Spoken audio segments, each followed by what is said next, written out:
clients and organisations differently and look to engage differently. And for me, this is about using this online platform, which we trust you'll enjoy. It's a learning curve, so we're looking for feedback after the event. It's all about, still about networking, getting to know one another, listening to some not-for-profit leaders, supporting our not-for-profit sector.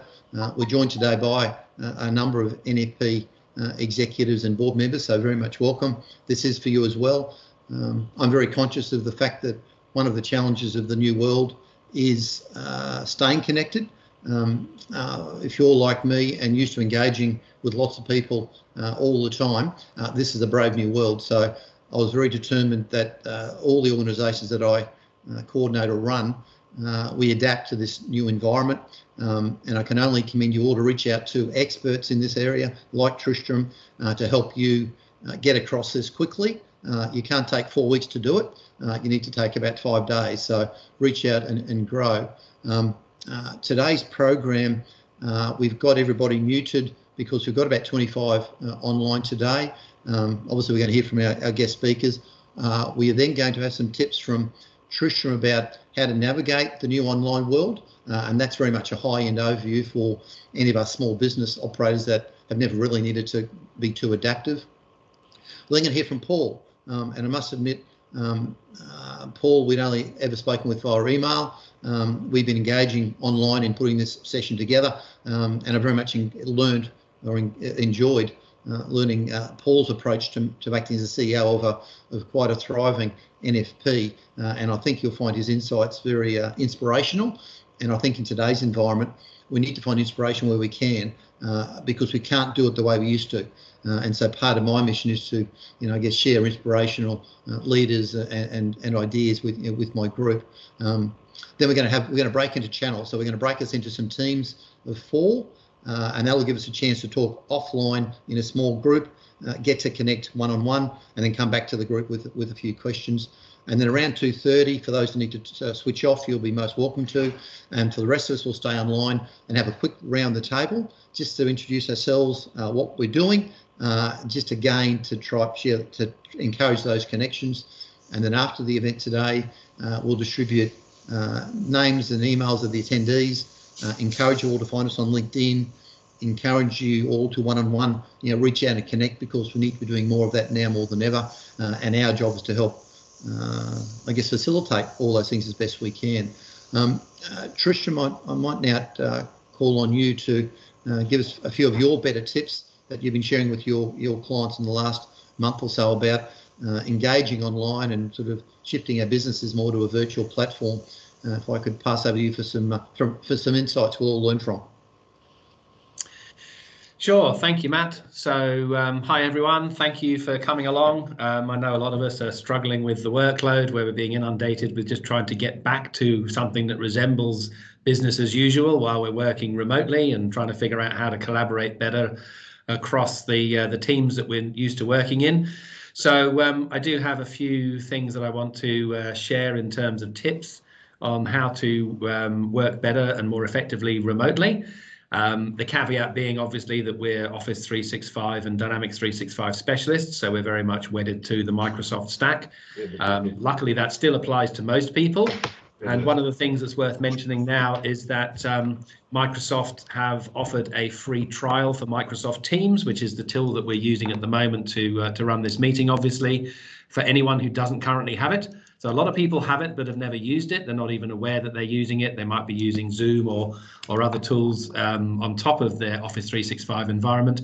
But with a free trial for anybody, you can actually see that on our website at www.365solutionsgroup.com.au. There is a page about the free trial that Microsoft are offering. So that's a really good opportunity to start using this tool and getting meetings like this happening, where you can collaborate with groups of people, video share, etc. So what I'll do now is just give you a little walk through a presentation about the Office 365. Can you just confirm, Matt, that you can see my presentation now? Yes.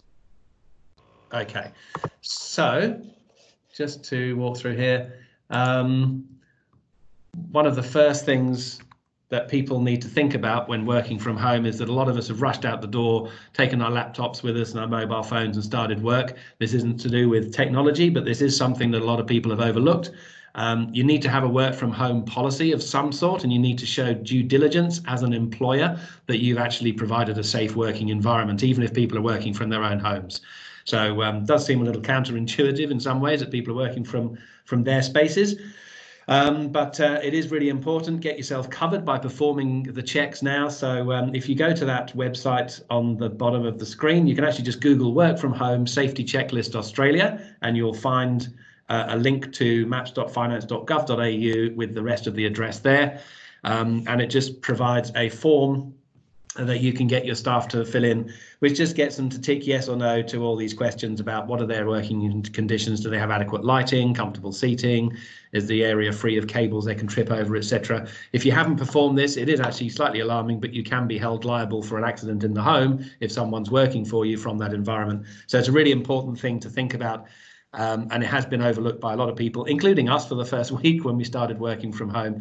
So I strongly recommend you do that as a ground level before we even worry about the technology. So just very quickly to cover off the Office 365 side of things. There are so many tools within Office 365 that most people don't understand they have available to them.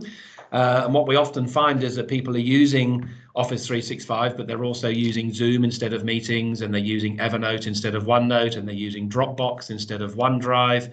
So all of these tools that you can see on the screen are part of the Office 365 license. So you can, there are one or two exceptions, like Dynamics CRM is a separate license that you can add. But overall, this is the whole ecosystem. There are lots of tools available for you to use. So if you're not sure what to do, Google and YouTube will be your friend here in terms of how to use these tools to collaborate better. And I'm just going to give you a very quick whistle-stop tour of some of the ways in which you can use the Office 365 suite. So here is just a bit of a comparison between what people are often using and what they could be using. So Office 365 in the middle, you can see there are a whole bunch of tools that often have equivalents that are third party. So Power Automate, which used to be called Flow. Lots of people are using Zapier or If This Then That to make systems talk to each other. We have that out of the box. SharePoint is a great tool for sharing documents, but also building an intranet to keep everyone across what's happening. We all get enough emails. By building an intranet in SharePoint, you can actually keep people informed when they go there every day. They'll see news and updates and the sort of information that you don't really want to be clogging up the inbox. But this just gives you an example. There's no right or wrong way. So you may have a third-party tools that you need to use because they perform a specific function for you better than the Office 365 alternative. But you certainly can save a bucket of money if you're doing it all through Office 365, and particularly with NFPs at $4.10 per user per month for the business premium version, which gives you all of these tools downloadable so you can use Word and Excel, etc. on the desktop. It really is worth the investment to make sure everyone's productive. So the three core pillars, if you like, of Office 365 are security, which is a big consideration for people now working from home. You're having to expose a lot more of your systems to the outside world so that people can work more effectively from wherever they find themselves, home or in the future, cafes and remote sites.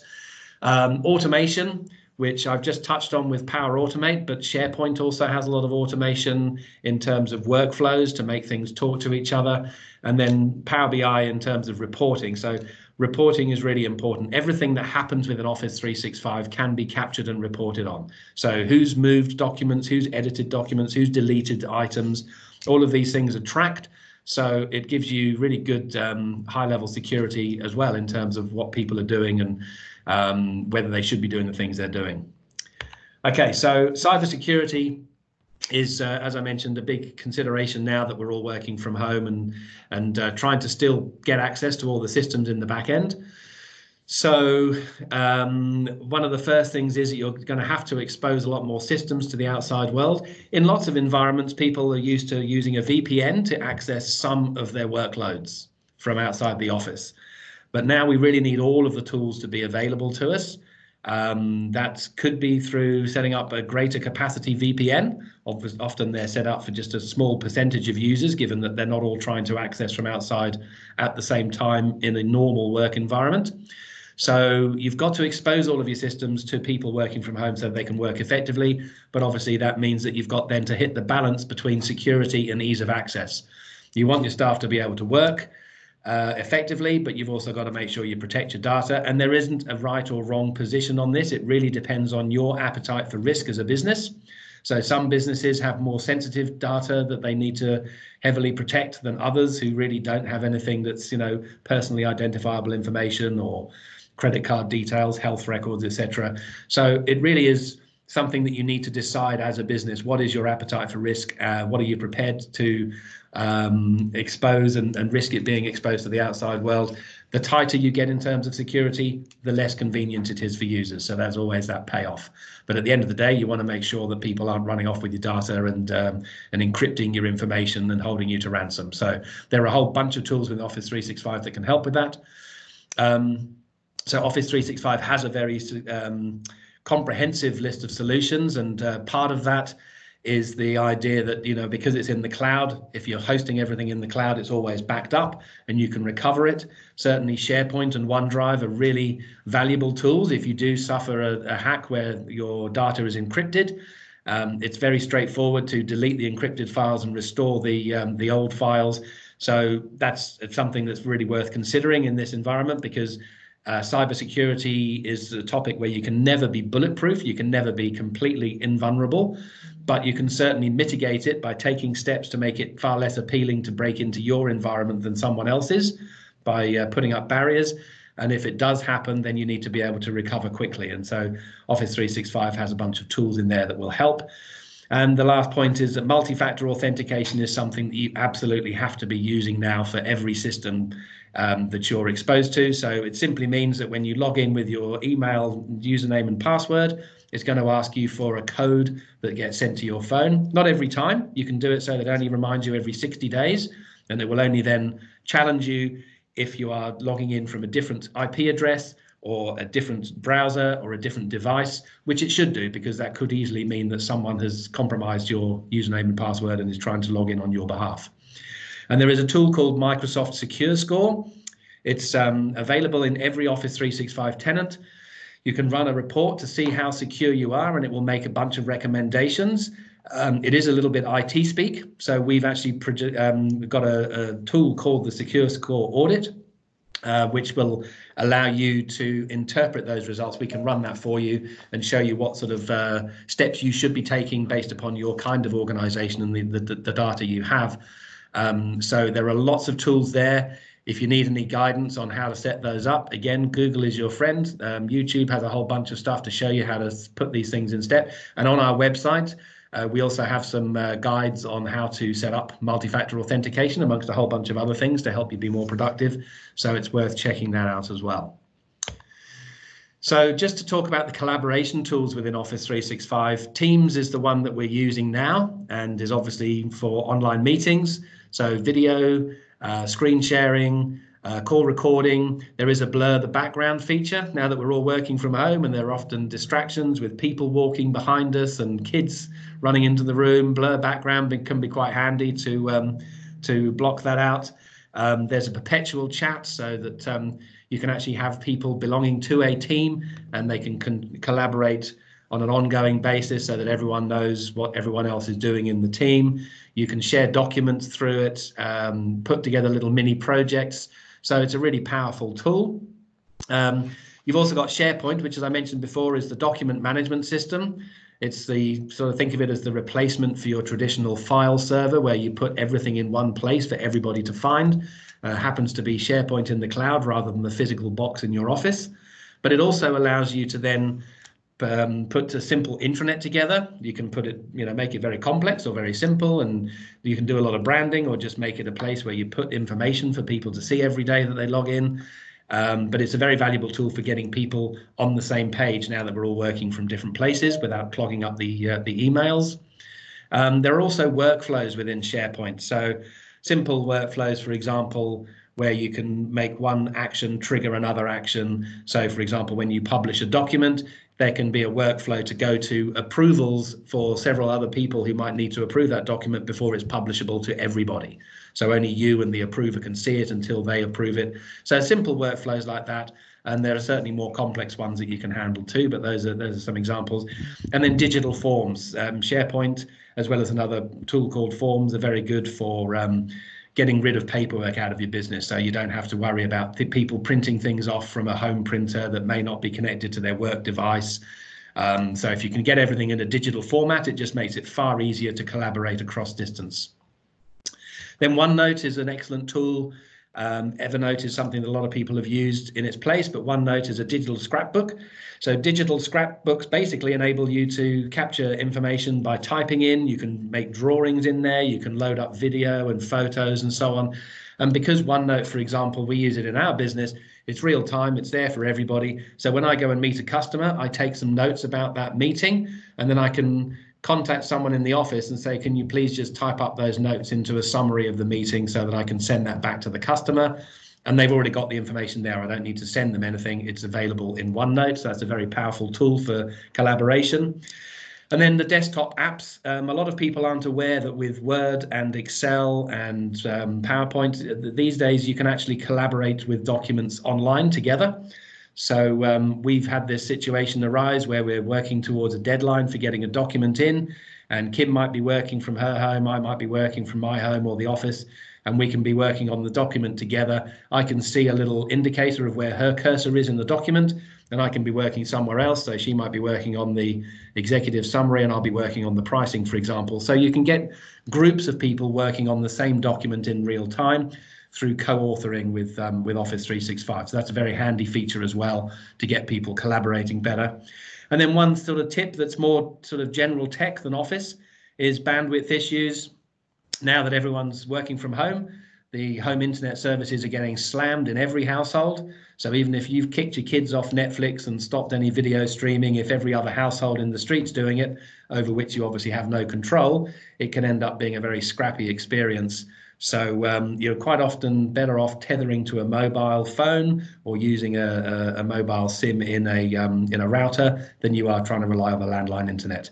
And there's no sign that that's going to abate anytime soon with more and more people working from home. So if you have a poor internet connection at home, then the mobile might well save you. So that's really it. That's all I wanted to cover off on that section, but hopefully it's given you some ideas of some things that you can do to try and collaborate better, and giving you some ideas of what is available and what's possible. Certainly we can help you if you want to know more, but you can go to our website. As I said, it's www.365solutionsgroup.com.au, and you'll find some self-help guides and some really useful tools that you can download there from the resources page, which will help you do a lot of this stuff yourselves. Okay, back to you, Matt.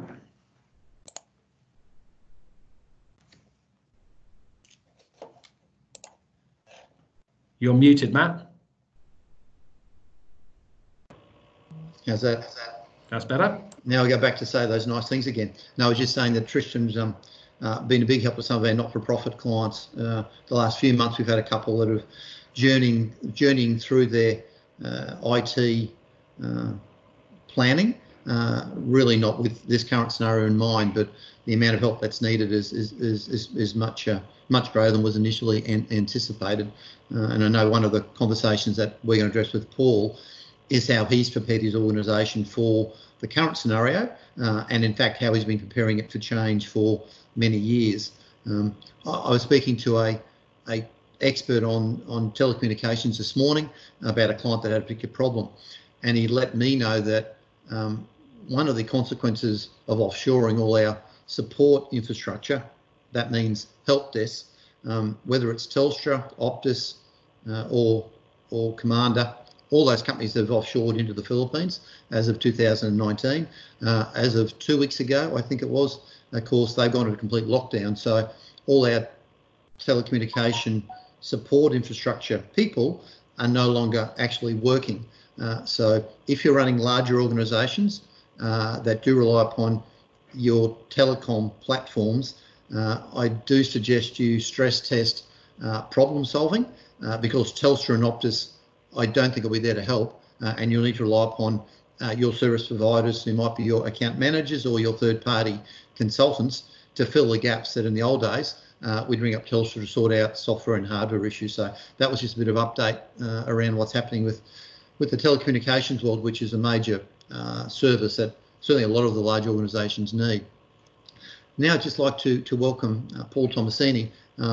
I must thank Andrew Rankin, who's just recently joined the meeting from Piper Alderman. Andrew's always our gracious host when we host these things in the real world in his boardroom. Andrew, in fact, recommended Paul to us some months ago, and Paul and I have been swapping emails late in the night to sort all this out. And then in the last week, we've managed to actually get to meet each other, albeit online. I must admit, when Andrew suggested Paul and I began to talk online, I thought, gee, how exciting could it be to talk to a small not-for-profit sitting up in beautiful Ipswich? What are they doing? Well, you're going to find out an awful lot. So the best thing about our hub is, in all honesty, meeting people like Paul, who I think is very inspiring. And what we're going to go through today is, for him, normal business, albeit pivoted in some areas, but as you'll learn from Paul, nothing he's doing today is any different to what he was doing, I dare say, 6 or 7 months or years ago. In Community started in 1982. Paul's been with them for 18 years, which is a very long time. And again, normally being in an NFP for a long time normally suggests somebody that's very comfortable, in a good job, and is not in a hurry to go too far too quick. Paul is exactly the opposite. So welcome, Paul, to our meeting today. Internet's great coming down from Ipswich. We're going to start maybe as a starting point with a bit of background about In Community and the Tenancy Skills Institute. That'll give us all a bit of your background as well. Over to you. Excellent. Thanks, Matt. And it's great to be here today.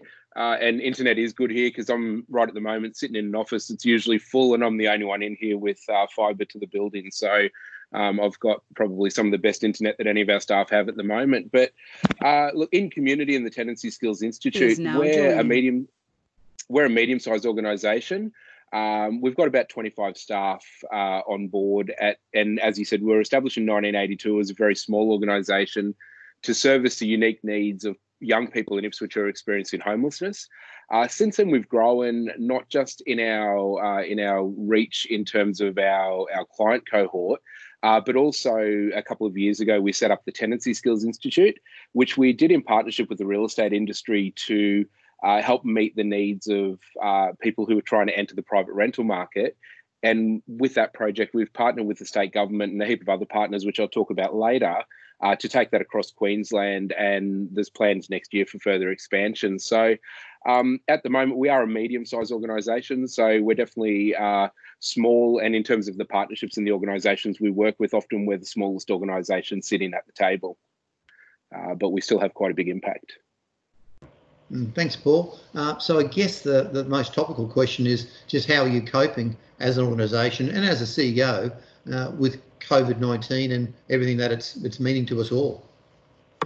Yeah, so Matt, I guess for us, we are in a state where things are constantly changing, and I'll talk in a minute about our plan and how we're actually addressing the COVID-19 situation. But I guess a couple of things. One, I'm sitting in an office at the moment which is normally full but is now empty because some of our teams are working remotely already. Not all of our teams, because some of our services are essential services and those people are still working in their normal workspaces. But what we've seen, I guess, in the last couple of weeks is a real shift in some really great examples of the way our team are working together to solve problems, the way people are stepping into spaces that they're unsure of and bringing out the best in themselves and the best in each other and supporting each other to do that. In terms of service delivery, we've had a number of changes, obviously, because with restrictions, we can't do the face-to-face work that we used to do and work in the homelessness space. With the exception of our crisis shelter, our mobile teams have had to learn how to work differently. We've introduced something which we call yard yarns, which is a social distanced version of a face-to-face case management session. We're introducing more virtual support. We're utilising our brokerage in a much more flexible way. And we've had to relax some of the expectations that our service had, particularly on the time it's going to take to get client outcomes, because we know that in the current situation, what was normal 4 weeks ago is no longer normal. And probably the other thing is we're trying to keep up to date with all the information as it changes, but remain cool ourselves, because it's really important that as an organisation working with really vulnerable people, that we're able to help them remain centred and cool with what they do. Yeah. Paul, I just asked you to comment on something you said to me earlier today, and that was the way your staff are responding to their customers, their incoming calls, and the feedback you're getting from. Yeah. Look, sorry, you just cut out there, Matt. I just missed that last little part. I was just asking you to respond to that conversation this morning about how your staff are dealing with your customers in terms of their attitude. Yeah. Look, our staff are doing this really, really well. I guess it was really important for us to work with our staff to create that sense of safety for our staff, because we knew that they needed to be able to share that sense of safety with the people that they're working with. So I actually had one of our peak bodies call us up just earlier this week, and when they came through to me, they commented on how upbeat and cheery the staff member was that spoke to them, because everyone else that they'd spoken to and checked in with had a very pessimistic view of everything that was going on at the moment. So I guess it's a credit to our staff. It's a credit to how everyone is working together. I did want to share an image, but I'm just not sure if I've got it up. Let me just check to see. Am I sharing? What have I got on there, Matt? The Corona image. Okay, the Corona Castle. Excellent. So this was something that for our team, when we started to talk about this, so a couple of weeks ago, I met with our entire organisation to talk about what COVID-19 meant for us and to talk about our management plan. And something that was really important for us was just before we had this meeting, Qantas announced that they were standing down 20,000 staff. So I was walking into a room with my staff. I'd called a whole organisation meeting to walk into to talk to them about our COVID-19 management plan the day after it had been in the media that Qantas had stood down 20,000 staff. So you can imagine there's an apprehension in the room. So I thought as a leader, my job is to create that sense of calm and to bring our staff back to that grounded position and allow them to, I guess, understand what's happening at the moment as best we can, but also to give them confidence in the way the organisation's dealing with everything. So the Corona Castle is something that came to my mind, I guess, late at night. Is it still up there, Matt, or has it disappeared now? No, we've picked up a 365 PowerPoint. I'm not sure Trishan can address that. Have we got it back now? Yeah, I think that's it. Excellent. Yep. So the Corona Castle, why I came up with that was, I wanted something creative because I knew I was bringing a bunch of people in who weren't sure about the future. And so Steve the Llama sits on top of our Corona Castle. Steve is, he goes away with our tenancy skills trainers, and we all know that llamas are well known for spitting at people, and they're not exactly, in my experience with llamas anyways, they're not the nicest, friendliest animals. But we use Steve as a tool to teach people about empathy and being a good neighbour and looking out for people. And in times like this, it's really important. So we decided Steve was going to be the guardian of our castle, and he was going to remind our staff that now more than ever, we need to show empathy towards each other and towards the people that we're connecting with. Toilet paper, not so much an issue now, but I'll tell you what, when we were doing this, toilet paper was probably the hardest thing in Australia to get. So we thought, what else to make the turrets out of than toilet paper? And also Corona, well, we put a carton of Corona in the middle because we wanted our staff to view the future, and that's a symbol of the fact that what we're going through at the moment is going to end. It's going to be a difficult road, but at the end of this, once that ends, we're going to celebrate together, and we're going to celebrate that we actually made it through this pandemic, and hopefully that we learned a lot about it as an organisation, individually, collectively, and did really well for our clients. So yeah. Yeah. You're going to say, Stephen, does that mean as a leader, does that mean you've had to become far more vocal and far more direct in your leadership style? Look, I'd say probably the opposite. We're always very relational. Very relational. And what's happened over the last couple of weeks is that relational leadership has actually come to a very different level. And the conversations that I'm having with our teams, both our remote teams and our teams that are still working in the office, it's very much about involving them in the process. But I'll just go back to that meeting that we had with our staff, because what we did is we really needed to make sure, other than just chucking a carton of beer and some toilet paper on the table, that was really just to lighten the mood. But we had a few things that we wanted to talk to our staff about there. And one was how we were going to actually approach this, because we knew that over time services were going to look different. We didn't know exactly what they were going to look like, but we had an idea of different phases we may go through. Now, we're actually in phase 3 of our plan at the moment. So we've already gone through a couple of those quite quickly. We made sure that in that plan we had a phase 5, and phase 5 is about reopening, and it's about being agile and ready, that when this is over, when the restrictions are lifted, that we can get back to business as usual as quickly as we possibly can, and acknowledging that business as usual may look a little bit different because we're learning new stuff every day.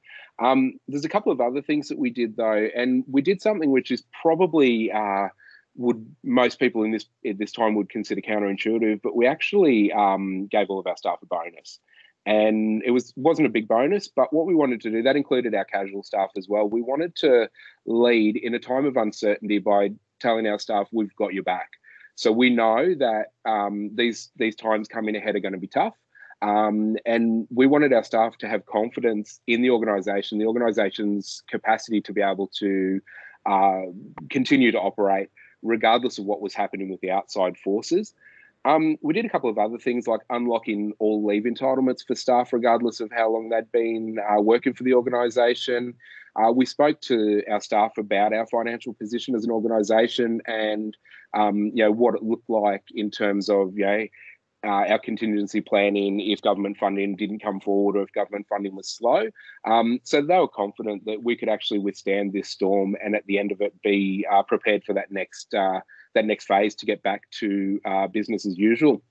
We also, at the beginning of this, we announced our plans, which we've been working on for quite some time, and the COVID pandemic has kind of dropped into the middle of this. But we announced plans for interstate expansion with 3 new sites to start in New South Wales and Victoria once all of this is over.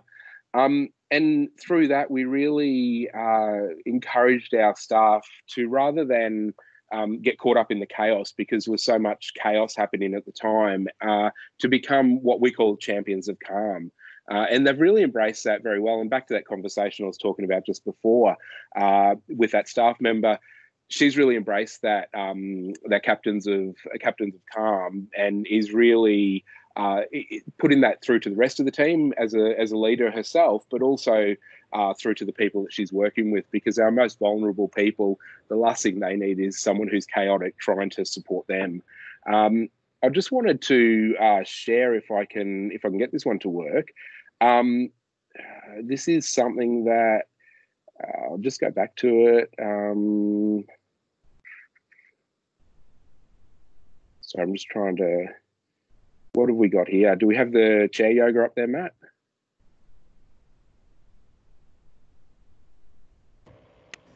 Yes, we do, Paul. Excellent.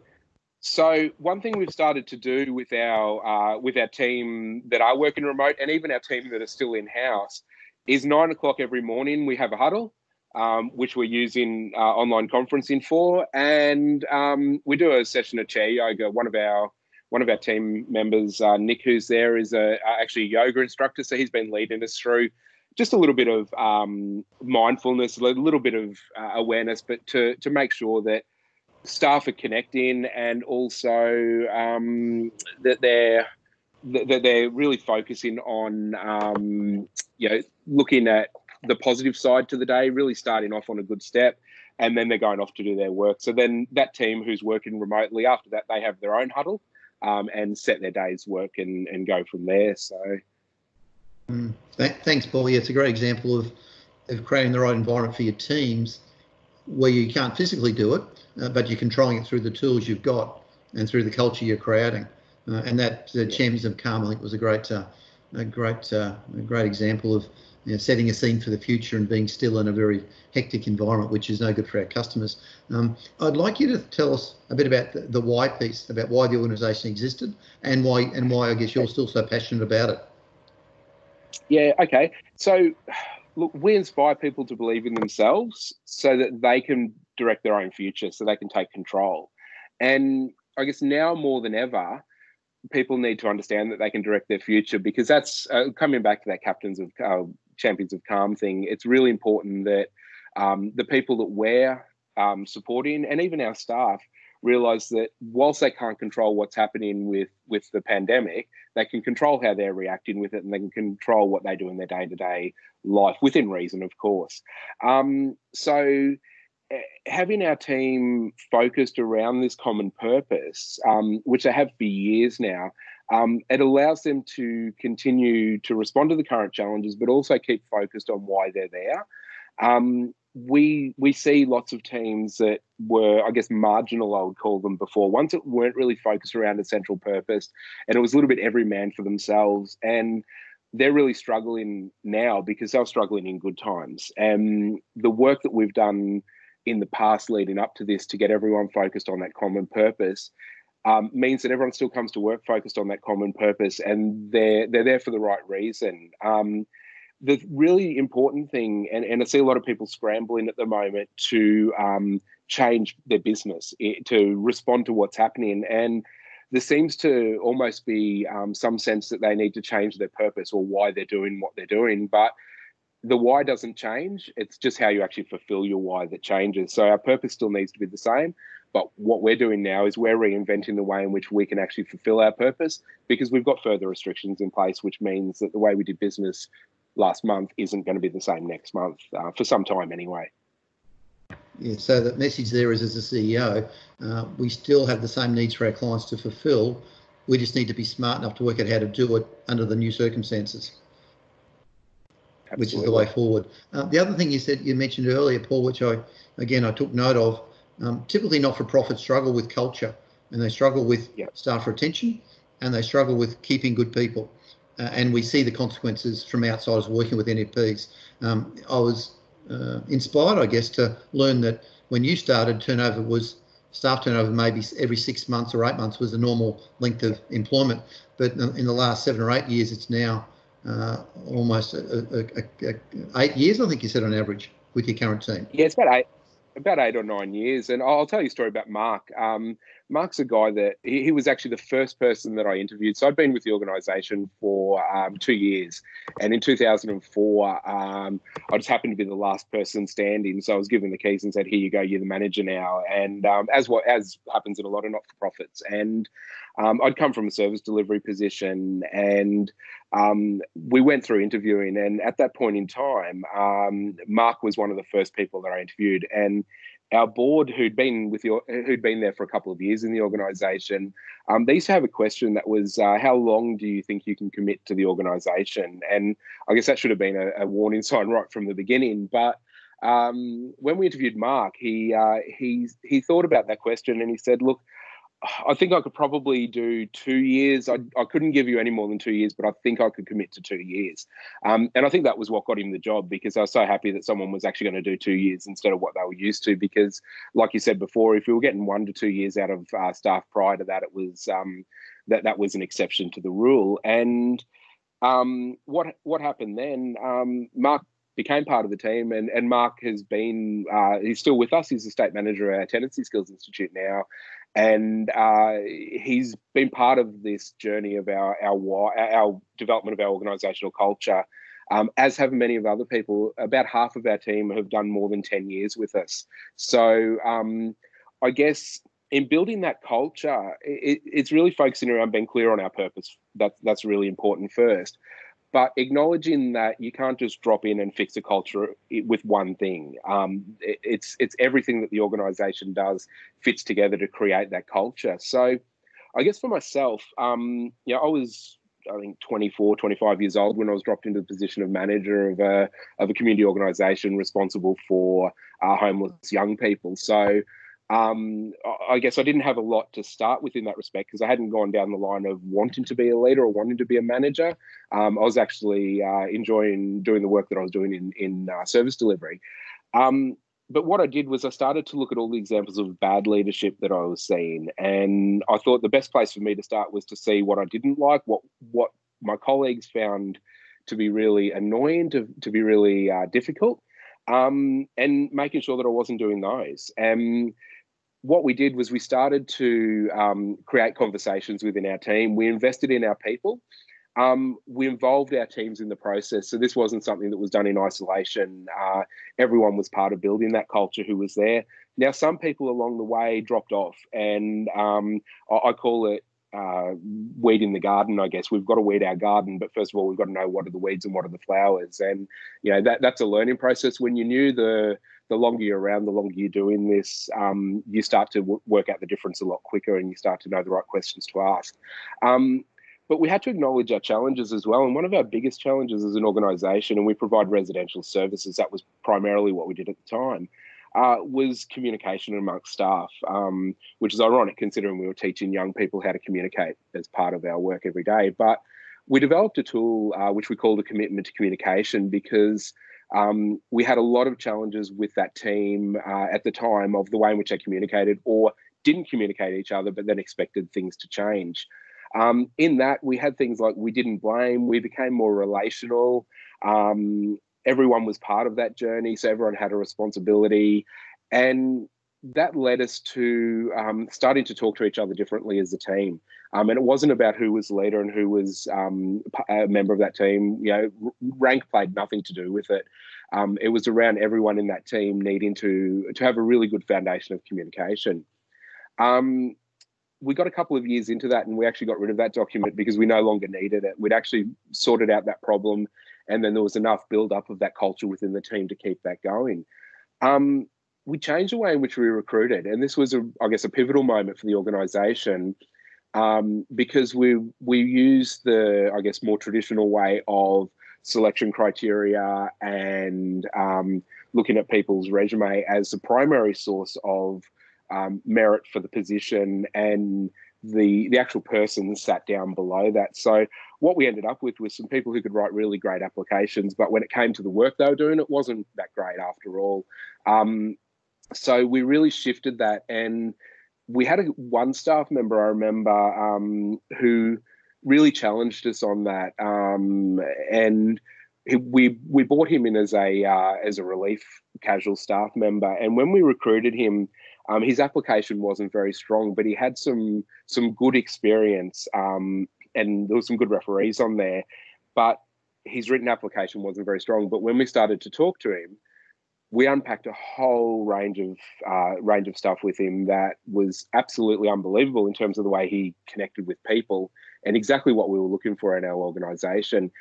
So he did have the skills, he just wasn't writing them well in his application. So we really focused on how we actually had our application process, how we interviewed staff and how we brought people on. We changed our mindset to looking at things as a more infinite game rather than looking at what we could win now. We all decided that we're in this for the long run, and we're going to do this for a long time. And we had to create a culture that accepted and enhanced that. But we also had to understand that we weren't always going to win. We all weren't always going to get the credit or the glory for everything. And as part of that, it was about putting our clients in the centre. So we often talk about the stories of our clients win rather than whether or not we have done well as an organisation. We made that whole of organisation approach, and what that led to was the team that helped to build this have become the custodians of it. And what that means now, when someone new comes into the team, they're not just inducted by whoever's responsible for HR or inductions. They're inducted by the whole team over time, who inducts them into the culture, and then they become part of that culture. We have seen more recently that we brought someone in who wasn't a good cultural fit, and it was very clear very quickly that person didn't fit well. They didn't feel like they fit well either. And that resolved itself really quite quickly without any interventions, which in the past we would have had to have done. So it changes a lot of the things we do. It changes things like performance management. It changes things, we very, very rarely get to needing to do performance management, because a lot of these things are addressed through the communication, through the way in which we do business. And it also, I guess, changed the way in which we review performance. So, your annual performance reviews and what that actually looks like as well. Thank you, Paul. I know you can speak for hours on that subject, which is also going to be one of your pet subjects, and it's terrific to see in a relatively small not-for-profit you're doing so many good things right. I'd now ask you to explain a little bit about your business model around the Tenancy Skills Institute. So it's quite unusual for a not-for-profit to embark on a business enterprise. So just explain how you work with your partners around Queensland. Yeah, look, definitely. So when we set out to develop the Tenancy Skills Institute, we had a vision for something that didn't exist in Australia, and really is something that doesn't really exist anywhere in the world, and that was to develop a competency-based training package for tenants to assist them into the private housing market, but to do that in partnership with the real estate industry. So there's a lot of connection with the private sector there. As I mentioned before, with these things, we're often one of the smaller players around the table, and we're okay with that, because I guess we've made a decision, rather than to get big, we decided to get good. So we decided our focus was on being the best version of ourselves we could, and it fits with that infinite mindset as well, rather than being the biggest organisation we could become. So we knew that when we wanted to do this, we're local to a very small part of Queensland. There's a map sitting behind me here which has all of our current regions on it. And of those, we only actually operated in one, and we have 20 regions. So the way for us to do that, to get economy of scale, to be able to do it well, was really to work with regional partners around the state, to find those early adopters that were able to, they got what we did, believed in what we were doing, and also wanted to be a part of it. So in doing that, we actually give a fair amount of power back to local communities to help guide this program in their own area. And we knew that this is, again, relational based. So there was a lot of relationships that existed there and needed to exist. We focused on our early adopters rather than focusing on the people who didn't quite get what we were doing, because we knew that we needed to get traction. We needed to get that going well. So we needed to find the people who just got what we were doing, and we invest time into them, and we give them more power in terms of being able to guide and lead this in their own communities. To date with this project, we've got close to 130 parties involved in it, including the state government, the Residential Tenancies Authority, the REIQ, the real estate industry, and about 45 community organisations who we have service level agreements with, who deliver the training on our behalf. And I'll acknowledge, because I know Andrew Rankin's in the room here as well, I'll acknowledge Andrew and Piper Alderman for the work that they did supporting us to get those agreements in place. So we thank Andrew and his crew for that. So yeah, I guess the model behind that, it was really around developing those relationships and trying to create a program which was able to be delivered across a very broad area, but was responsive to the needs in those local areas as well. Yeah, very innovative, and it's a good set of legals helps keep everyone in line, I'm sure. And do you partner with real estate firms at that level, or is it more the community organisations that are deliverers? Yeah, so of that 130 groups who are involved, over 80 of those are real estate agencies in local areas. So we've got some big brands, we've got some smaller brands as well. At last count, the rental roll under management from those 80 organisations was somewhere around about 50,000 properties under management. So for our graduates, and the whole idea of working in partnership with the real estate industry was to create a pathway into the private rental market. So for our graduates, it really helps with that. Yeah, thanks, Paul. Very well thought through. I guess that leads me on to the never-ending, I guess, challenge for a person in your role of change management and your approach to, I guess, the last 18 years of change and change management as you see it. Yeah. So I guess, look, my experience with change management is often it's an interesting thing, but often it's done too slowly. There's a lot of talk around change and a lot of, I guess, process. But what's often missed is that when people feel safe, they're far more open to change. So the key and where we invest our time is creating a sense of safety within our team and creating a sense of trust, because then when we do want to talk about change, they're much more willing to enter that conversation, and they're much more willing to embrace that change. We've got a couple of examples where we actually changed our whole operating system from a PC-based operating system to a Mac operating system across our whole organisation. And that was with probably 80% of our team had never used a Mac before. And we were able to do that. We're able to take people along the journey. And that was something which was adopted extremely quickly. But there was an underlying level of trust there within the organisation around why we were doing that and around what we could expect from it. We also did some other things like, use Mac Mini so we could put their normal monitor and their normal keyboard and so forth in. And back in Queensland, everyone would remember the Newman government era where the not-for-profit sector was under a lot of pressure to reinvent themselves and to do things differently. And this was another time when there was a lot of anxiety within our team. But what we did was we sat down with our team and we said to them, look, things are likely to change in the future.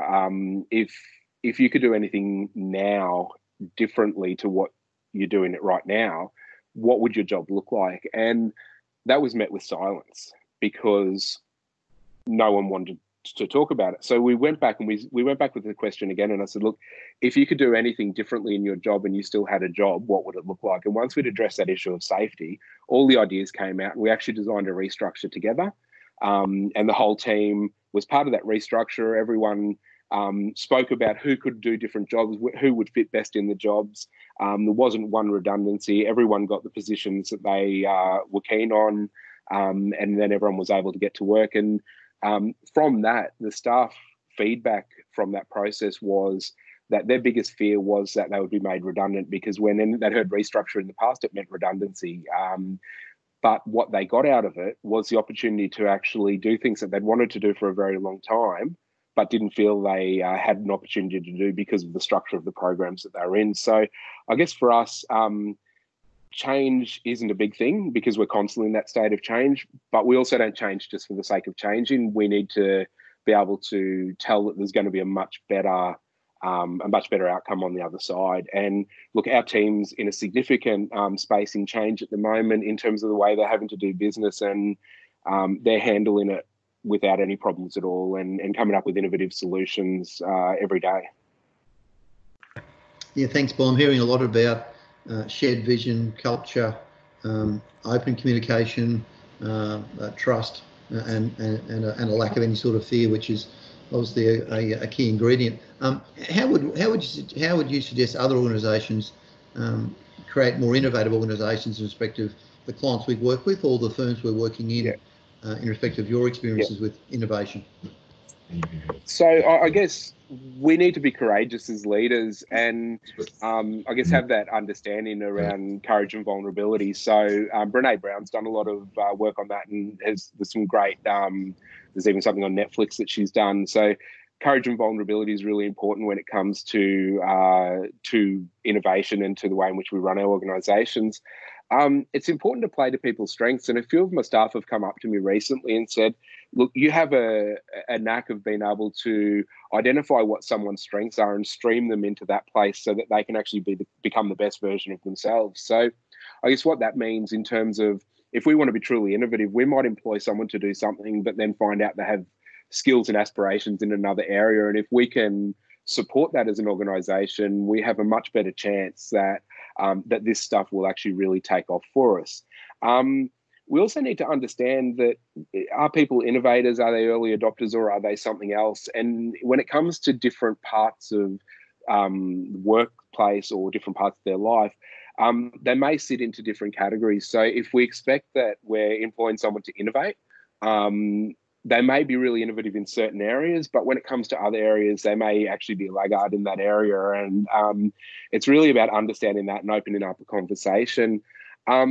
Also, what we know is if we're trying to innovate just to win, then we're probably going to fail, because we're just trying to make something shiny if we're innovating to win. And the whole point in innovation is to try to do things better, not to just try and make something that's shiny that's going to only last for us a little period in time. And really, innovation without our early adopters is nothing. It's just an idea. So we need to involve everyone in the process. So all of our stakeholders, whether they're internal or external, and we need to allow those people who get it to have power and influence. And that's not about them owning it and taking over and controlling it, but that's about allowing people to actually be able to have some kind of influence and input, and they can then become a champion of that as well, because that's what creates an innovative idea into something which actually gets traction and takes off. Yeah, thanks, Paul. I often hear of other consultants working within the large organisations where they, for fear of change, they don't make a decision. Something shiny comes along down the corridor, they jump at that just to be seen to be doing something with no real strategy, and there's no long-term improvement made. So it's great to hear how you're sort of adapting, I guess, in a nimble environment, which does suit, but you're driving the bus with the right people in the right direction. Perhaps we'll just finish with, where's the future lie for in community and the Tendency Skills Institute? Yeah, so look, at the moment, we've been dropped into an area which is forcing us to probably address some of those little things that we hadn't done before. So, for example, our digital transformation, we were partway through. So one of our teams, who is the first team to go remote, had already been doing it for some time. So it's really around, we're now challenging ourselves to become the best digital version of ourselves that we can. And we know through that we're going to learn and we're going to refine our services even differently. We are excited about what the future looks like post this pandemic that we're currently going through, and everyone's obviously in the same boat there. We are planning our expansion into other states, and that was planned to start on July 1. It's obviously going to be delayed now because there'll still be travel restrictions most likely in place by then. We're in the process of negotiating a new funded program to expand our services. So I guess counter to what most people are probably experiencing at the moment, we're looking at some expansion in there as well. We're remaining optimistic. That's, I guess, a key point for us for the future. We need to remain optimistic, and the morale level within our team at the moment is very high. And I guess we're supporting our team to make sure that we're ready to get back to business as normal, or business as the new normal when this is all over. Because what we're seeing is a lot of organisations that maybe haven't managed this as well, and a lot of companies that haven't managed this very well, they're already starting to see the signs of cracks within those companies. And the risk for vicarious trauma, the risk for compassion fatigue at the moment is significantly high, particularly when we're working with the most vulnerable people. So making sure we've got supports around that, because we have a future focus. We always do as an organisation, and that's where our team's pointed. And you mentioned before, everyone on the bus, everyone pointing in the right direction, and the driver going in the right direction. And I'll credit John Knight from the Business Depot for the one that he adds onto that, and that is that no one's hanging out the window grabbing posts as you're driving along. So we make sure that everyone's in that same direction, and that no one's pulling against that. And if we see that, we bring that back into line as quickly as we can. But the future for us, like I said before, our goal is to be good, not to be big. And growth is, I guess, comes as a result of being good. And the future, we will definitely look a little bit different to what we do now.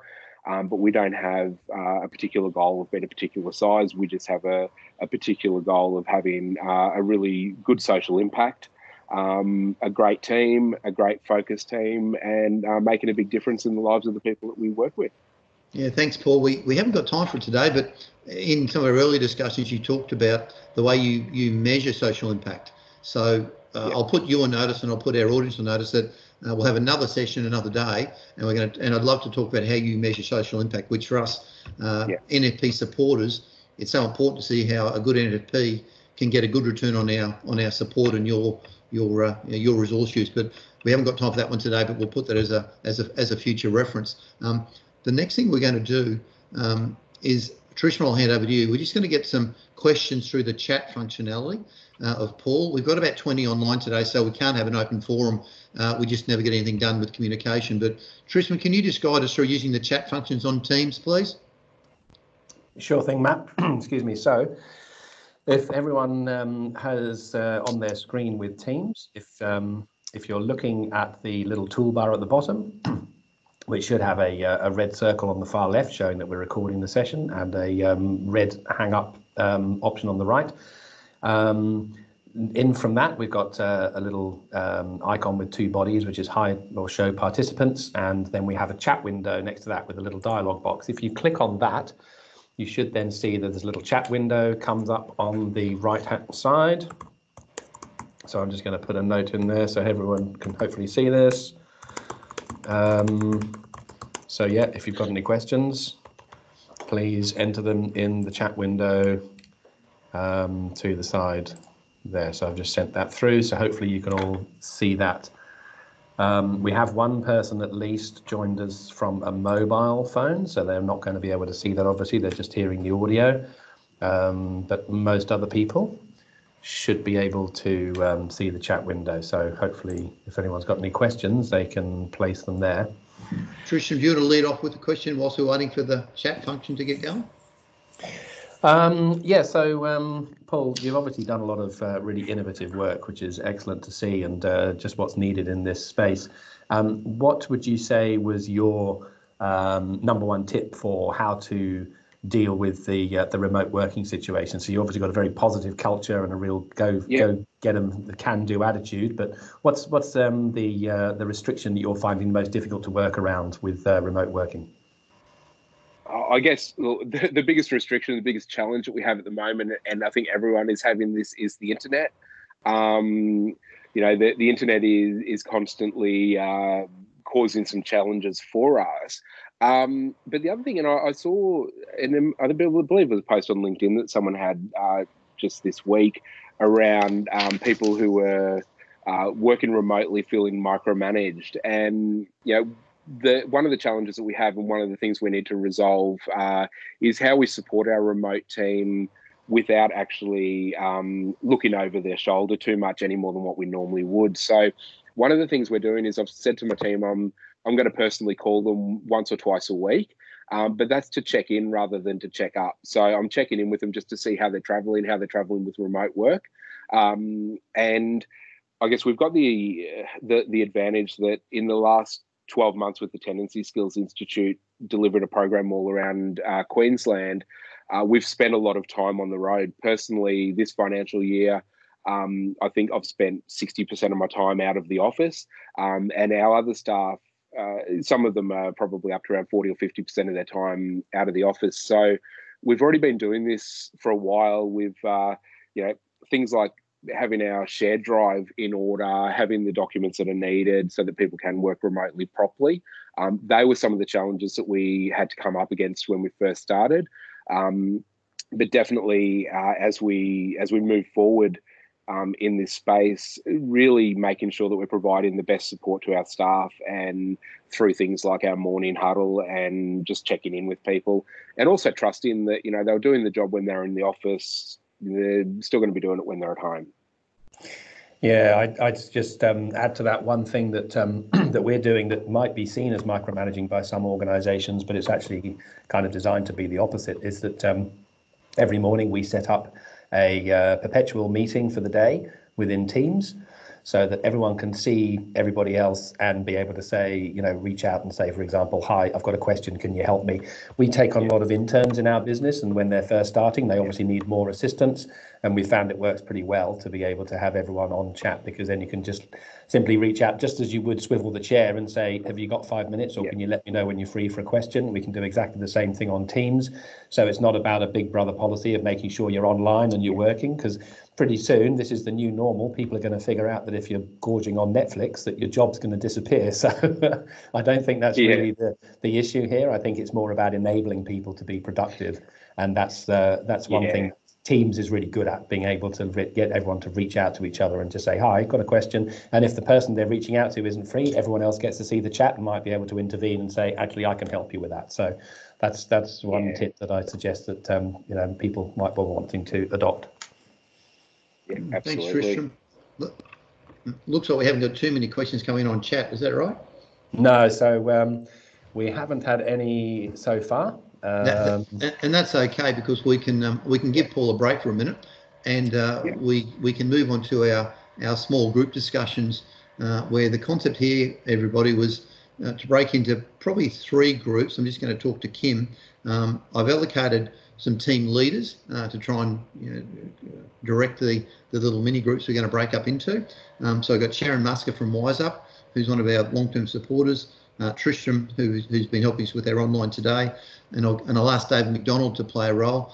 David's a senior management consultant who's great at leading people and getting things done. And the plan is to break into some small groups, and I'm going to pass across to Kim in a minute to explain what we're going to do. Perhaps discuss 2 or 3 of the key points you're taking out of Paul's discussion today, and then the team leaders can perhaps feed back those 2 or 3 key points to us at the end of our 10-minute session, and then we'll recompete. Are you right there, Paul? Yeah, I just saw Gordon has a question. So at the end of this strange time, will organisations in general continue with the IT solutions? And I guess the way I see it is organisations that are fit for the future, I guess we could say, will probably find much better ways of doing things. But I guess I see that there's probably organisations that I can see the cracks in already that I would be concerned as to whether they'll make it through to the end of this and be able to actually function as an organisation at the end. If culture was not great in the first place, if the organisation wasn't strong, this is going to put a lot of stress on, and they are going to revert to micromanagement of staff when they can't actually see them in the room. So I think we're going to see in organisations where things aren't great, I think we're going to see that amplify, and in organisation where things were good, I think we're going to see that amplify as well. So what I see is a split, and I don't see this based on size of organisations either. I think size is irrelevant because culture doesn't come from the size of your organisation. So some little ones, some big ones, I don't think it's going to be related to size. I think it's going to be related to leadership and culture within those organisations. I think our IT solutions, we were already sitting on that space anyway. So, definitely for us, this is pushing us into finding a couple of the solutions that were our pain points before. And they'll definitely continue past this because I think we're going to find much more innovative ways of doing this. Yeah, thanks, Paul. Kim, I might just get you to take over and set us into those 3 subgroups if you're ready to engage, and just explain how we're going to jump onto those links that you're going to put up for us in a minute. Yes, certainly. Thanks, Matt. Just to confirm, did you want to do it in groups of 2 or 3? I think if we do 3, there'll be about 4, maybe 5 people in each, considering we're part of that 17 as well. Otherwise, if we do groups of 2, there'll be about 7 people. You are still muted, Matt. Sorry, I didn't get your response then. I think we do 3 groups and 5 each, 4 each. Yep. Just that way they'll have plenty of time to talk. Yeah, so we probably should keep it to about 5 minutes or so, just wary of the time, and that's probably with a smaller group like that, it'll be fairly quick for us to just all have a quick chat, so that way we can still get round the table so that everyone can have a bit of a sort of minute pitch on who they are and what they do, just so everyone knows who else is on the call and where they fit in. So okay, Kim, who do you want to tell us where we should be going? Yeah, definitely. Matt, sorry, you said you had someone specifically in mind to run the third. I'm happy to, but didn't David McDonald, if you could put him in place of one of the other parties who didn't turn up. So. Yeah. Okay. Well, so the sorry. No, you go, Kim. So I was just going to say that the split ups then, if we get 4 people for each, so if we get into breakout meeting 1, if we have Adam, Andrew, Dr. Sathiva and Paul, if you guys wanted to jump into breakout room A, which I've just pasted a link in there. So if you open up that chat function, you'll see a link to breakout A, and if that can be led by David. That first one, sorry, at the top it says led by Peter, but led by David, if you can join that one as well, and you can all then have that chat in that space, and then I'll share the other 2 links as well. So sorry, Kim, just to check, that was Adam, Andrew, David, Satya, Ramakrishnan, and was that it? That 4, or did we have someone else in that group? I was going to say if Paul wanted to join, he can jump into that one as well. Okay, no problem. And everybody turn your mute button on so you can talk. Exactly. And then in the second group, which we'll have led by Sharon, if we can have Fiona, Gordon, Lawson, and Sharon jumping into that one there. We've got those 4. And I'll join that one too, Sharon. So because Great. I actually don't have the addresses coming up in my chat window. Sorry, I don't have the meetings appearing. Yeah, I do. No, I don't know what's happened there. So in chat you can see those, Matt, but Tristram can't. We're down to C. Yes. Yeah. Could you maybe just email me that link for my one, Kim? Because I don't know why the chat's maybe it's stuck with the internet. I'm not sure. Sure. And in the third meeting there, run by Tristram, will be Liam, Marcos, David, and Thomas, the VMR president. I'll just share that link to you as well, Tristram. It is in my calendar, but I'll share it with you as well specifically. And team leaders just talking about top 3 messages from today, which will feed back into the group once we're finished, and perhaps how it's relevant to what you're doing as consultants or business operators. So thanks everybody. We'll see you in the teams, and then we'll come out in about 5 minutes.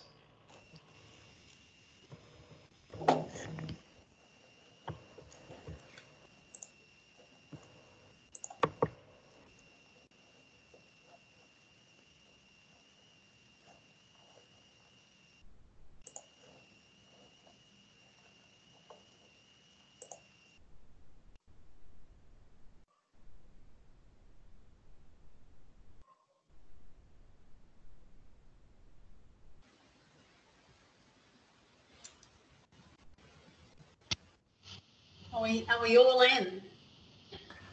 Hi Sharon, Gordon here. Oh, hello Gordon, how are you? Good, thank you. Just taking a little bit to work this out. I had the courier come to the door and I missed the last sentence of what Matt was saying, so the joys of working from home. I haven't got a camera at the moment, and you're probably aware things like webcams are totally out of stock everywhere, including online. Yes, that's. Is that a couple of people joining down there? I can see some. They're not very clear. I can see yourself, and there's 2 boxes on my screen, which I can't tell if that's 2 more people coming in now. No, well, I can't see anyone else in there. No. I thought someone else was coming in. So Gordon and Sharon, sorry, this is Kim here. Did you see the separate link in the chat? So I clicked chat on. box Sorry. 3 specific links. Yeah, I clicked on these straight away, Kim. Okay, great. So where we're talking right now is actually in that that main meeting where Matt was just presenting. So if you click into the join meeting, it should open up a new meeting, and then this meeting will appear as a little hold box that you can click back into in 5 minutes. Okay, so can you hear me now, Gordon? Yep, I'm still in that same one though. I hadn't changed. We're still in the. I've lost my link again, but I clicked on it, Kim. If you're still there at the beginning, and nothing happened. Okay, well. Sorry, Kim. More actions? Will I try that? Yeah. Hello. Can you hear me? Yep. Someone in the meeting should let you in soon. Oh, right. Yes, okay. That's what I've got too. So maybe, have you let us in, Kim? I'll make sure that everyone's gone and let in. Give me a sec.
I seem to be in a holding pattern somewhere.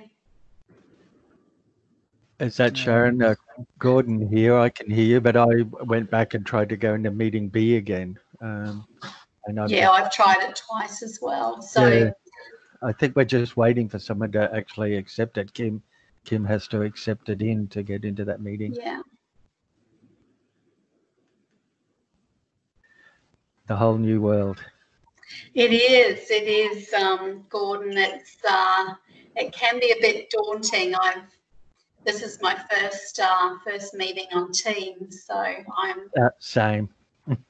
unsure of how this all works as well. But I guess half the world is doing it, so surely we'll be able to work it out.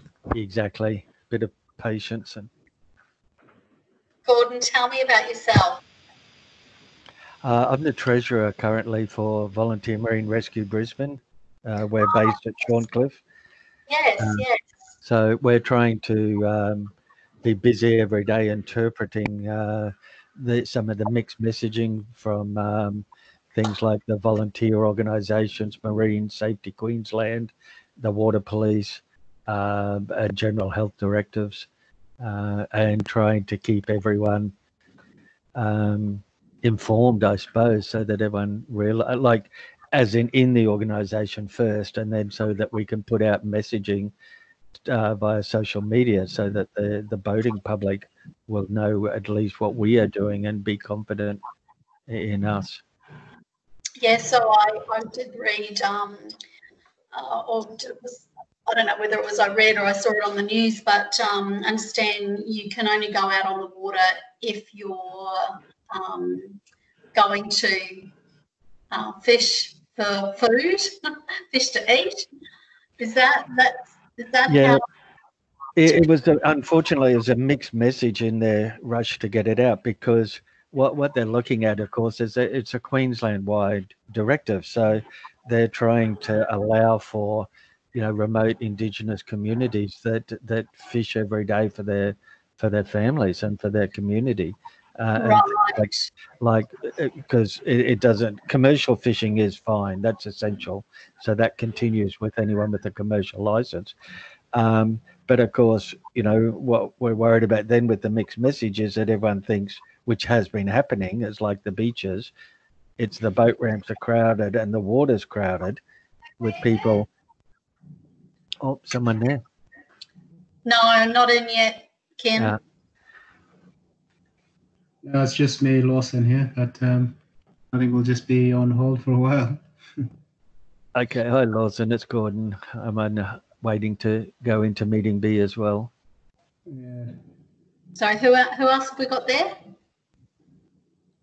I think it's just myself, Lawson. Oh, Lawson. So it's Sharon. It's God knows what I did. All right. Bye. And Sharon, you're... Yeah, so Wise Up Energy Solutions. So we help businesses reduce energy costs. So we work as business energy strategists. So not just looking at lower market rates, but really looking in behind the electricity bills and contracts. Yes. Looking at the data and what that means, and it brings in a whole raft of really holistic opportunities to reduce those costs when we take that sort of bigger approach. Yes, interesting. Yep.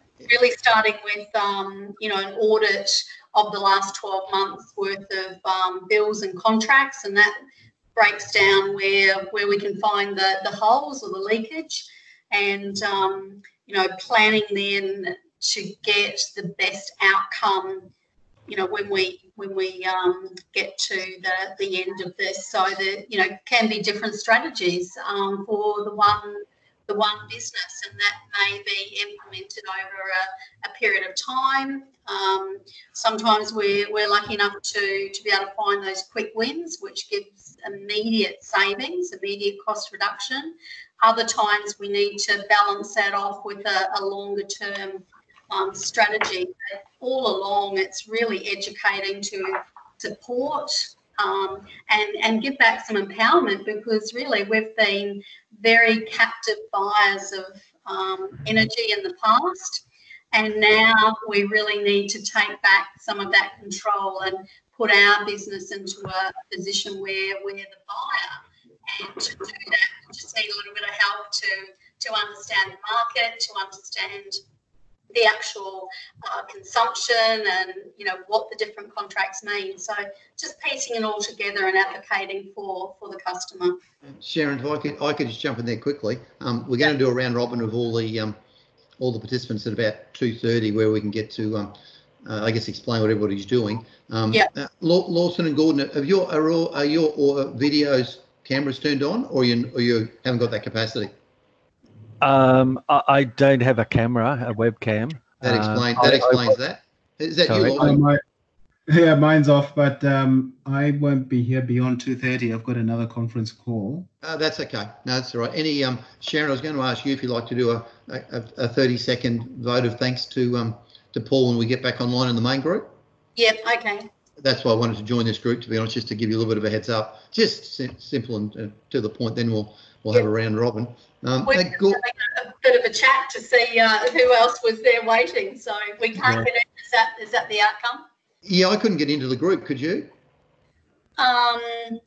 That side chat, the side team.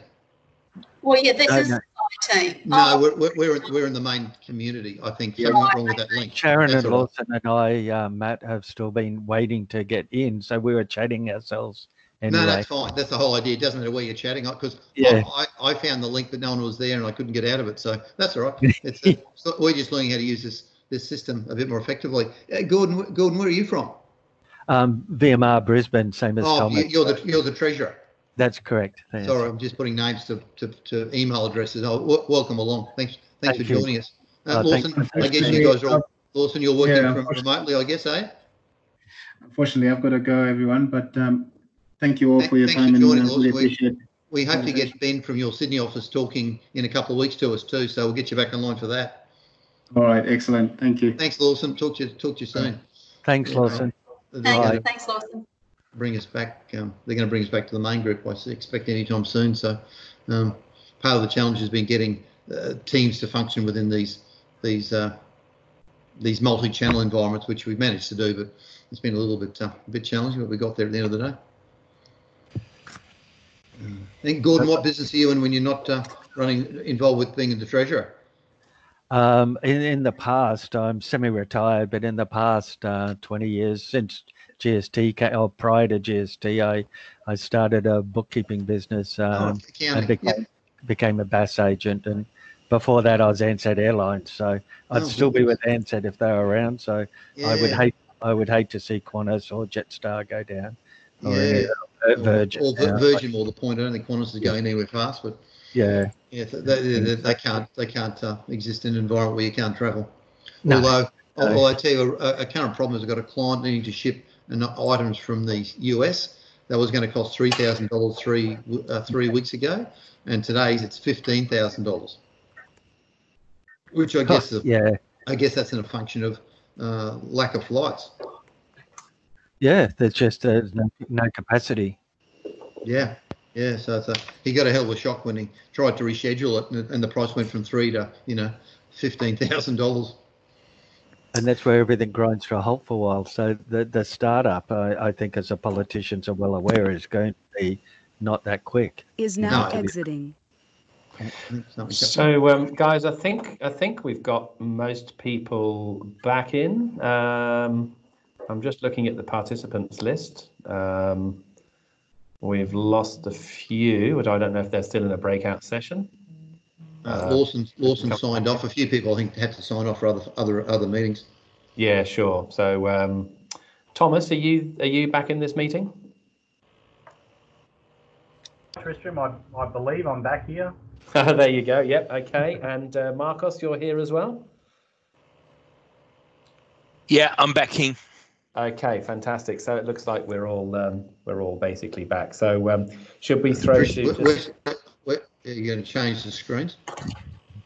So I was just going to say, do you want me to just run through and get everyone to do a quick introduction Please. of who they are? Yep. Okay. Yeah, please. So look, I won't waste time going through me. You've obviously heard enough from me today. You know who I am, what I do. So maybe if we can just get everyone to unmute themselves for a minute or so to give them a bit of an idea of what you do. So Adam, being first on the alphabetical list, if you'd like to kick off, and then we'll go to David after that. Adam, could you just give us a bit of an intro? You're on mute at the moment, so you'll need to unmute yourself with that little microphone icon on the toolbar. So if you click on the meeting anywhere in the screen for the Teams meeting, you should see the toolbar come up at the bottom with a little mute icon, microphone icon halfway across the toolbar.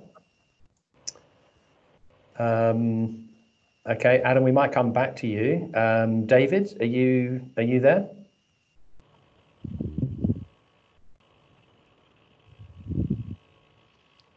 David, can you unmute yourself? I can see you are on mute at the moment. Oh, Adam, did you come off mute?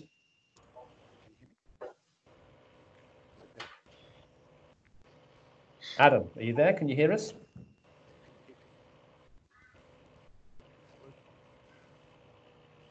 Okay, I can see he's not on mute any longer, but we can't hear you, Adam. So again, let's just try David. David, have you got your audio sorted out?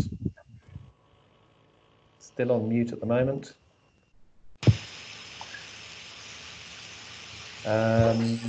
Okay, let's try next on the list, Fiona. Are you there, Fiona? Yes. Can you hear me? Yes, we can. Okay, let's have your little 1 minute intro, please. Yes, sure. So my name is Fiona Caritas. I'm the CFO for Guide Dogs Queensland. And was that all that you wanted?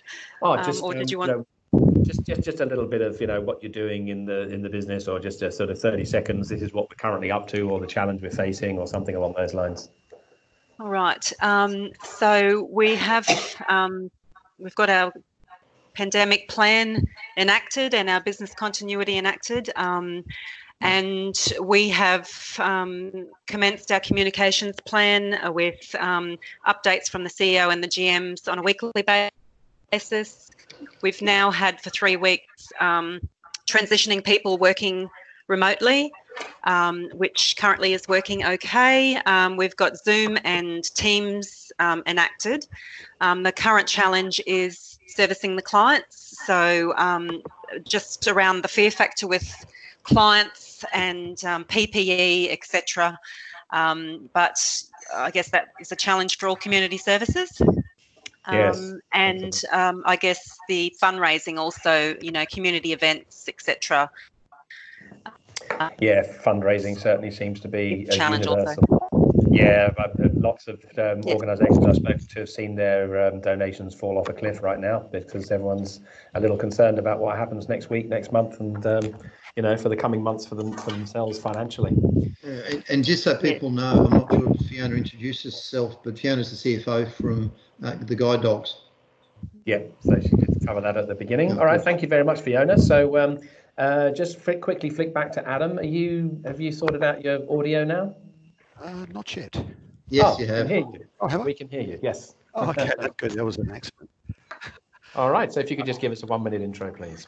Yeah, so I guess I'm an investment risk specialist, background in wholesale funds management with BHP and QIC. I guess history of telling big super funds where to invest and why across equity, debt and real estate markets. Anything from feasibilities, valuation. I've worn other hats across the seniors living, aged care, corporate governance and compliance issues. And recent expertise in business continuity and succession planning with family-owned businesses. Okay, fantastic. Thank you very much, Adam. David, have you managed to figure out how to unmute yourself?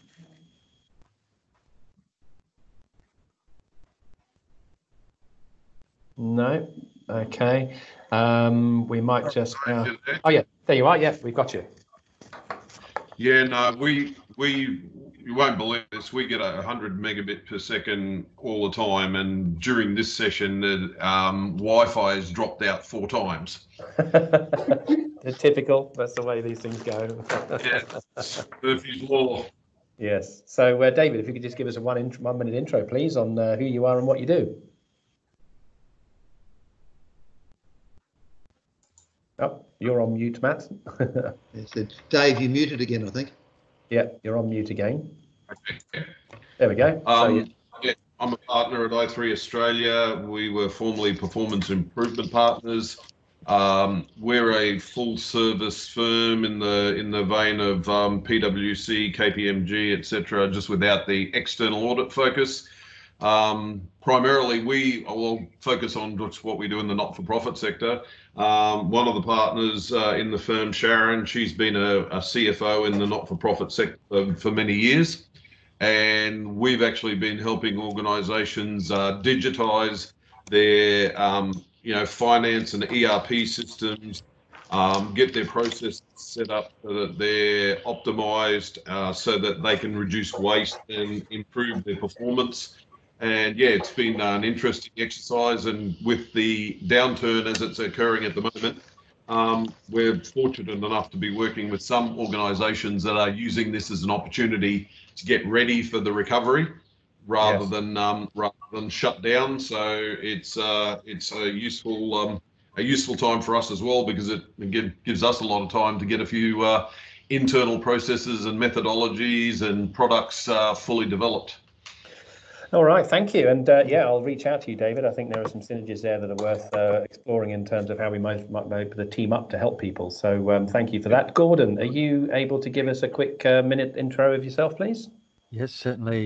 You can hear me okay? We can, yes. Excellent. I am the treasurer at VMR Brisbane, the not-for-profit rescue organisation. I suppose as a treasurer, I'm looking at nothing coming in anymore, and bills still going out, and some rather big ones. So on that note, I'm just sweating. But like everyone else, we just wait. And as you said before, with the guide dogs, there's just, everyone's got to worry about themselves. So income-wise, has to dry up for a while, and we just concentrate on good communication in our team. Thomas and I in the committee are trying to keep information out every day so that all the volunteers themselves know where they're at, and then from there that the public, I suppose, has confidence in that we are there if we're needed. So. Yeah, and I think a lot of it is about just trying to batten down the hatches for many organisations and seek whatever government assistance is available and whatever is available from landlords to postpone rents and so on. So yeah, a lot of that very common. I will just introduce Kim for her because we've already run a little bit over time of where we want to be. So Kim is my Chief Solutions Architect with 365 Solutions Group. You heard her speak before in terms of helping us get set up with teams. She's the technical guru. I find the opportunities and know that we can solve problems with the tech. She's the one who's tasked with actually making it happen. So Kim's a vital part of our team. Marcos, are you able to give us a quick 1-minute intro on you and who you are, what you do, please? Yeah, Marcus, I work for a distributor in Australia that does distribution of like cloud softwares. I'm actually the BDM from Microsoft, and my role inside of the business is to drive adoption in the modern workplace, in which Teams includes. Besides the actual fact of like being that part of the organization, I'm also involved with TSI. That's the Tech for Social Impact. That's a campaign driven by Microsoft right now, where we are offering license donation to non-for-profit organizations. Yeah, so thank you, Marcos. Marcos is here at my request, my invitation to come along and see what we're doing within the NFP Hub, because there are a lot of programs that Microsoft are running to help NFPs during this difficult time in terms of free licensing, etc. So if you want to know more about that, please feel free to connect with Marcos Galtarossa, or if you prefer, if you already have my details, just reach out to me and I'll do an introduction. So Matt, we've obviously covered you. Paul, we've covered you. Sharon, would you be able to give us a quick minute intro on you, please? Yeah, sure. Thanks, Tristan. So Wise Up Energy Solutions, we are business energy strategists. Controlling your energy will improve your bottom line. So this isn't just about, not just about cost, but also about energy consumption. So we marry a lot of different strategies together, looking at demand management, looking at pricing. So ultimately, we're not just comparing the market. This is energy cost management principles. Those principles will combined put you in the best possible position moving forward.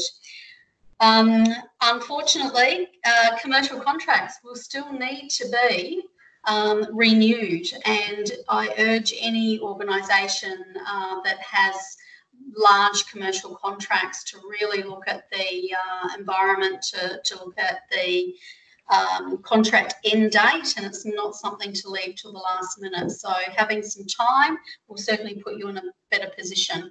If I could just briefly mention the assistance package. There may be some of you interested to know that.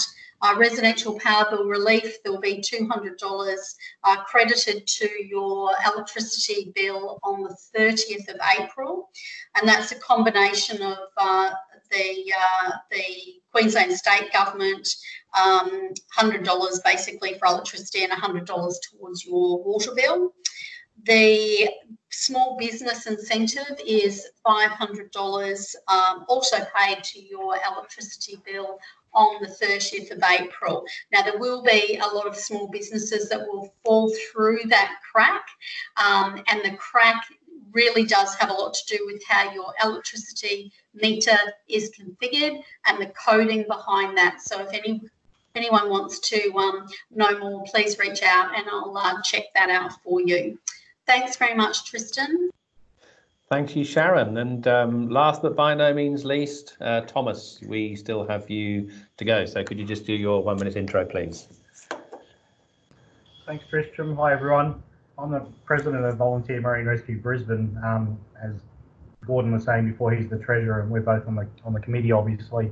Certainly interesting times at the moment. I unfortunately had to just take a phone call while we're all trying to get into our breakout groups to explain to someone about whether they can go fishing or not. So there's certainly some mixed messages around there at the moment. So what we've done operationally is basically told all our crew to stay at home and just be on call rather than do what we normally do on a crew day and meet at the base and have some breakfast with everybody and then plan on where we're going to go in Moreton Bay. So you know, we're all restricted from enjoying the bay at the moment as well, which is a bit of a concern for all of us. Yeah, absolutely. If you like, I'll get in a little tinny and float myself out into the bay so you've got an excuse to come out. Yeah. Well, make sure it's essential, Tristram, or you might end up with a $1,300 fine, I think. That's not worth it for a day out. Okay. All right, so that's everyone. So I'll just flip back to you, Mac, then. You there, Matt?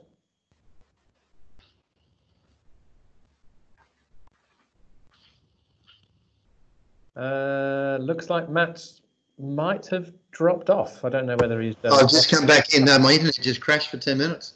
Oh, there we go. He's back. So we just finished going around the table. Everyone's had the chance to introduce themselves. I think it's time to probably just one thing we didn't do is come back from the breakout session and share the thoughts. But I think we probably all kind of got a similar view that, you know, we're in an unknown territory at the moment, and there's a lot of just sort of survival mode going on, and I don't think we're ever going to get back to the new normal is probably the message that we got. Yeah, I just would like Sharon just to do a quick vote of thanks to Paul, who did a terrific job preparing for today's session, and then we'll wrap it up and sign off. So Sharon, you still there? Yes, I'm here. Thanks, Matt. Look, Paul, that was absolutely tremendous. It was great to hear about you and your leadership style.